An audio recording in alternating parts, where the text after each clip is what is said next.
Alors, je vous ai fait des suggestions en politique, je vous ai fait des suggestions en matière de santé. Maintenant, j'aimerais vous faire des suggestions en matière, euh, pas de religion, parce que vous dire à quoi vous devriez croire, c'est pas le but, mais plutôt de comment on pourrait réaménager les moments comme ça de culte, en fait, hein, voilà. Parce que pareil, je trouve que c'est pas assez fun. Les chants liturgiques, tout ça, c'est un peu vieillot maintenant, ça a mal vieilli, c'est dépassé. C'est sympa d'écouter des chants grégoriens, mais c'est d'une autre époque, hein. Moi j'aime bien les chants grégoriens, j'aime bien écouter le de Gerd von Bingen, tout ça, mais je pense que dans nos églises maintenant, aussi pour donner envie à plus de gens de rallier finalement eh ben, une cause commune comme ça de foi et de spiritualité, il faudrait faire des chants qui donnent un peu plus envie, hein. Voilà, et pareil pour les enterrements. Les enterrements, on devrait faire une rétrospective du mort. Ce serait comme un show. On aurait vachement plus envie d'y aller parce que vous avez déjà eu envie d'aller à un enterrement. Vous n'avez jamais vu ça, hein, franchement. Généralement, on y va en traînant les pattes, quoi. Là, franchement, vous voyez, il y aura un écran géant. Et puis, ce serait le Johnny Hallyday Tour, quoi. Vous voyez, il y aurait des photos de la personne de son vivant, des vidéos prises sur le vif, comme ça, du genre ah non, arrête, je voulais pas qu'on me filme. Voilà, des bêtisiers, euh, voilà, oui, des photos qui défilent, quelque chose de sympa, quoi. Ce serait comme un show, ce serait vachement bien, ça, des enterrements comme ça, comme un show. Et puis on chanterait les chansons favorites du mort, voilà. Hein, par exemple, bah, ce serait les lacs du Connemara, j'en sais rien, moi, qu'est-ce que ça pourrait être ça pourrait être le lundi au soleil, hein, voilà. Ce serait vachement mieux que les chants, vous voyez, puis ce ton solennel qui prennent les curés. Je ne sais pas qui leur donne les cours de diction, mais il va falloir que ça change, ça aussi, ça va pas, hein. Il faut leur expliquer que ça va pas du tout, que le ton, ça va pas, hein. Mais non, frère Luc nous a quittés ce matin, en cette belle après-midi. Déjà, des fois, c'est pas cohérent. Qu'est-ce qu'il a fait? Il a bu trop de vin de messe, le gars. Donc pareil, le vin c'est le sang du Christ, l'hostie c'est le corps du Christ. Bon, le vin, l'hostie, moi je propose qu'on fasse bouger ça aussi, c'est pareil, c'est du déjà vu, c'est du réchauffé, hein. Franchement. C'est carrément has-been, là, on est à côté de nos pompes, hein.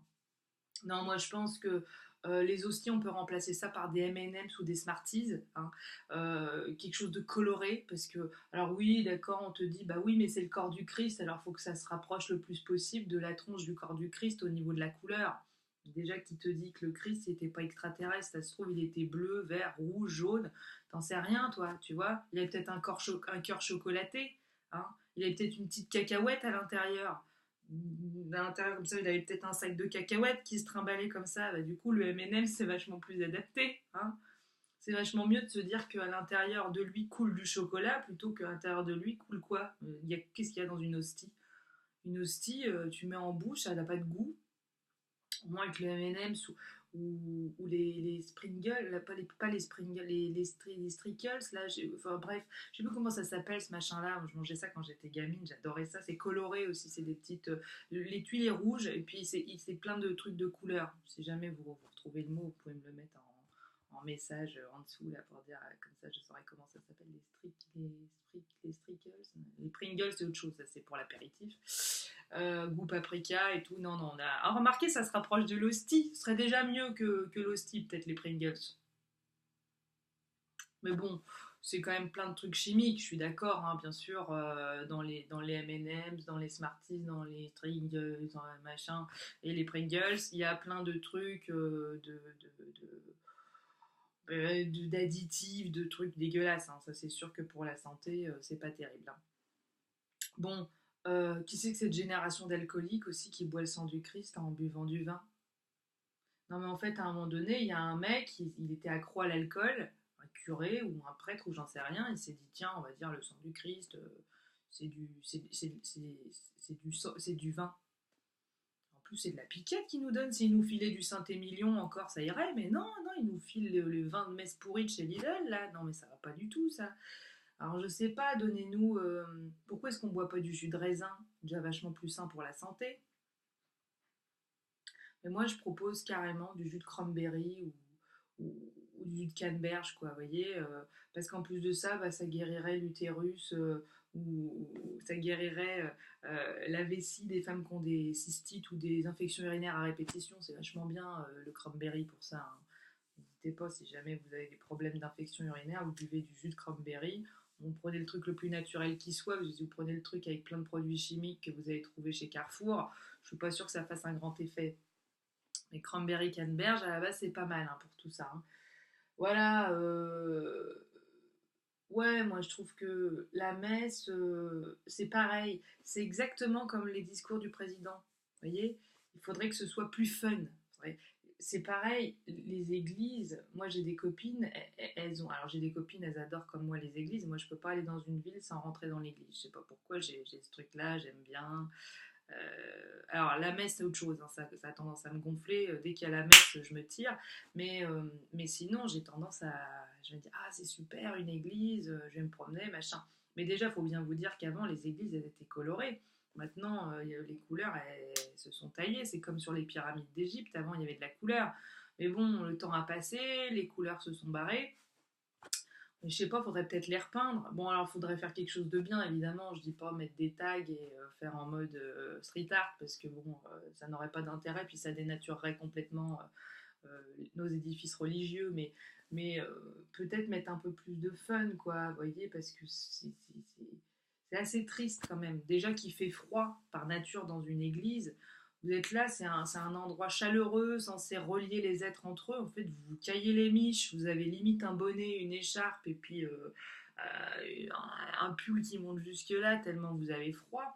C'est vrai, franchement, les églises l'hiver. Alors l'été, t'es content parce que quand il n'y a pas de clim, tu rentres dans l'église, mais comme ça va vachement mieux. Mais quand il va l'été, quand il va l'hiver, je veux dire, tu te cailles encore pire, quoi. On dirait que ça garde toute la froideur, là, la pierre. Oh.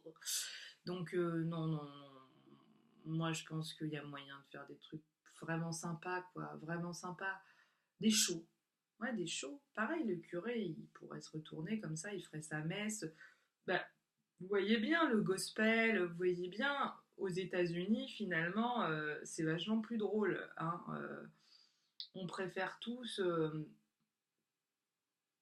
Bah, regardez Sister Act par exemple, hein. Bah, voilà, Sister Act, on rigole quoi. Il se passe quelque chose. Une messe classique, traditionnelle, où chacun se fait la bise après, personne se connaît, euh,